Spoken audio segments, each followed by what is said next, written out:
The world we live in is chaotic, both in a positive and negative light. There are so many problems to solve: economic, social, cultural, ecological, and as a result you have people from many schools of thought racking their brains trying to think of solutions to these ills. For better or for worse, technology has consistently been a catalyst for change in the landscape, both in the social and literal sense. Moreover, human beings are the only known species to advance technology to the degree we see today. While people such as myself believe that we can cater technology to the betterment of all and the rock we live on, there are some who think the opposite is true, that technology, and to an extent civilization, are the root causes of our current social and ecological strife. Are they right? While the short answer in my view is no, I don't think such a brief response does this topic justice.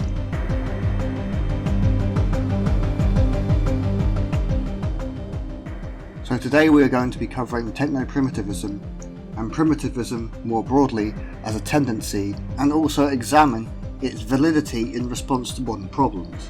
I am also going to discuss my own theory of technology to give an RBE advocate's take on technology in relation to society and of more immediate interest, ecology. So, what is primitivism? Primitivism is a social tendency which sees it compulsory for modern technology, and often by extension civilization, to cease existing and for humanity to return to a more primitive state. The reason why people follow primitivism as a train of thought is because they see it as ultimately the only real way for humanity to have long-term coexistence on Earth and with all the flora and fauna which inhabit it. Now, there haven't really been any efforts to take these ideas and put them into practice, because in the modern era, even in rural areas, it's very difficult to escape from all civilization in the strictest sense. Some technology is also nigh on essential for modern human survival, such as wearing a thick coat during winter or having modern sanitation in order to prevent disease.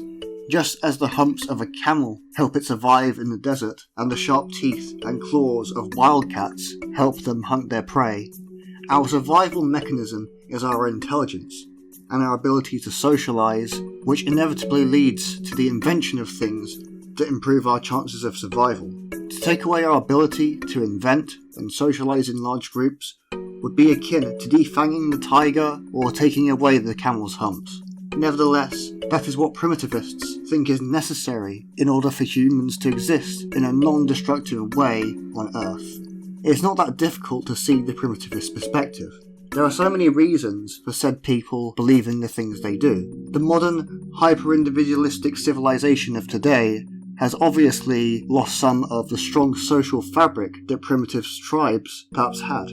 But most primitivists will tell you the reason they are primitivists, the main reason, is ultimately ecological. Truth be told, our ecological woes, climate change, oceanic pollution, etc., aren't that complicated to solve. The problem lies in the massive scale of the undertaking, and the current economic and political establishment's unwillingness to do anything that would have any significant impact. As I record this, the latest global CO2 reading was just over 418 parts per million. In half a century, 50% of all species have gone extinct. Waste pollutes the oceans, seasonal weather grows ever more extreme, and so on. The primitivist, rightly so, will say that little is being done to counteract these ecological woes, but where they are mistaken is where they place their blame, on humanity. The misanthropic undertones of much primitivist thought is a sign of the failure to understand the true source of our problems. Let's do a thought experiment. Let's ask ourselves what returning to a primitive state would achieve insofar as saving the ecosphere. The thing is, the warming we are experiencing now is not the result of current but of historical emissions. If we wanted to stop climate change simply by halting all greenhouse gas emissions, we would have had to have done so around the same time of the Warsaw Pact, over half a century ago. If we were to instantly halt all industrial production, transport, ditch electricity, and abandon agriculture, all today, we would still be experiencing an increase in average temperatures for at least multiple decades, and all the issues that come with that. Anthropogenic climate change is a problem that we have created by proxy of the modern capitalist economy, and is a problem that compels human intervention to solve, carbon capture, rewilding and reforestation, restoration of marine ecosystems. Take whatever's your fancy, but ultimately we are the only ones who can fix our own fuck up. Precisely because we are able to discover and derive the technology and strategies needed to do so. So why isn't any or only very little of this happening? The answer lies in our contemporary material conditions. In today's political economy, people like you and I, regular people, have very little power and very little influence over how business is done, how things are produced, what they're produced from and via what methods, and who benefits from said production, etc. As kind of a gesture it is for the current oligarchy to provide an illusion of democracy in the form of elections, it's still an oligarchy. It's still the world's most powerful politicians, brought by many of the world's richest, that are the kingpins in this game. And their motive? Well, what other incentive is the hallmark of capitalism than profit? It is profit that ultimately incentivizes all ways in which goods are produced, technologies are developed, and so on within the current market economy. And so, any decision to disregard the needs of Earth or its people are highly likely to be made with the goal of either improving profits or reducing monetary cost. The incentive of profit is integral to the capitalist market. Therefore, many of the problems that primitivists may associate with technology or even humanity are actually systemic issues brought on by capitalism and the incumbent oligarchy. Now, because we have the socio-economic structures and systems that we do, much of our scientific and technological development has been invested in creating technologies and solutions that cater to the interests of profit and capital. What am I saying here? Over the course of our existence as a species, it's a no-brainer that technological developments have dramatically influenced our civilization in many aspects. Without the internet, I would not be able to present this installment to you and my other viewers. Without even things like electricity and medicine, our species would likely have had a much harder time surviving. But what is also true, and this is the central point of my thesis, is that just as technology has a profound effect on society, socio-economic conditions, systems, structures, dynamics, etc. have an equally profound effect on the trajectory of technological development. Additionally, I also assert that specific technologies can have characteristics that make them biased towards a particular socio-economic paradigm. Back in the day, there were two main competing technologies for storing video footage. These were the VHS and Betamax formats. VHS tapes were, as some watching this may remember, quite popular. In fact, they dominated the videotape market, despite being technically inferior to the Betamax.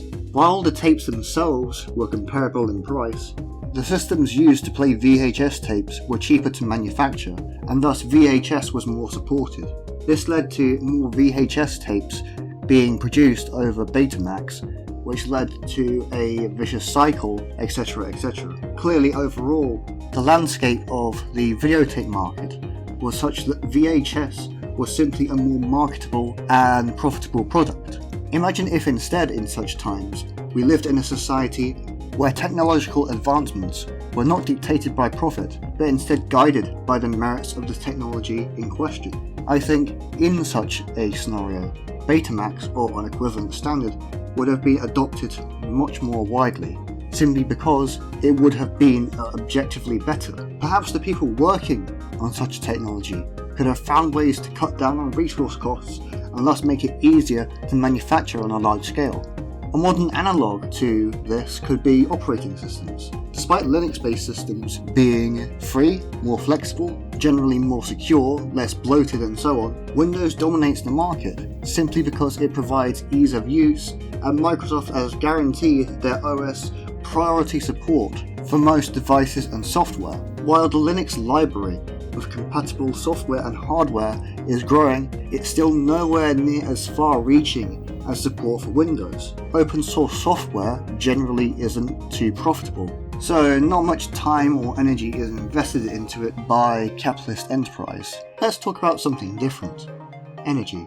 This ties into my point about technologies being biased towards a particular economic system. As I am recording this now, about 28% of all our energy is being produced by renewables, according to the World Counts.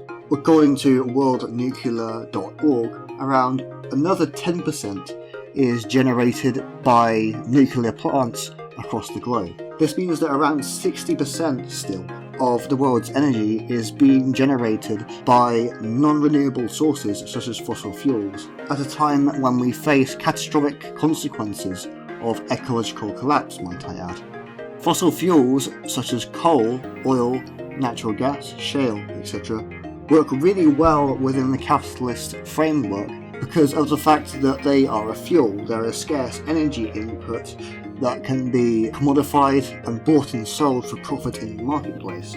The average individual can't just go and find some coal and burn it to make energy. They can't just go into a mine and such. It's a resource that's largely inaccessible to the public, and this allows big petroleum companies to effectively have an oligopoly on energy production. Therefore, regular people are reliant on energy companies for their energy. What we could say is that fossil fuel powered energy production tends itself to centralization, which is favourable for the wealthy, for massive oil and energy companies and such. Energy companies can continually profit off of renewable energy, but only where the means of producing the energy are kept centralised, which is difficult to do for a few reasons. Firstly, as a technology, renewables are able to be deployed in a much more localised fashion than traditional forms of energy. With proper energy storage methods, someone can meet all their energy needs from home integrated renewables, such as solar cells on the roof, or geothermal heat pumps. If someone can generate all their own energy, why would they pay another company to provide energy for them? Unlike fossil fuel-based power generation, renewables tend toward distributed and decentralized energy infrastructure that is less tied to the grid, making them an inherently more democratic technology that enhances personal and communal autonomy. It gives regular people more power and say over how the energy is produced and used. In this way, as a technology, renewables could be considered inherently anti-capitalist. If we were to propagate an economy and culture that valued not money or profit, but instead sustainability and the enrichment of all equitably, the kinds of technological innovation we would see would reflect these changes. More green energy, healthier, happier, more sustainable communities, less pollution, the reuse of waste, and much more. Instead of harming our planet, our technological innovation could be geared to be in tune with the natural world. We don't have to go back to the Stone Age to have any hope of surviving as a species. Humans are not at fault. We can live in symbiosis with our planet and all its inhabitants. We just need to radically overhaul our society, culture, and economy.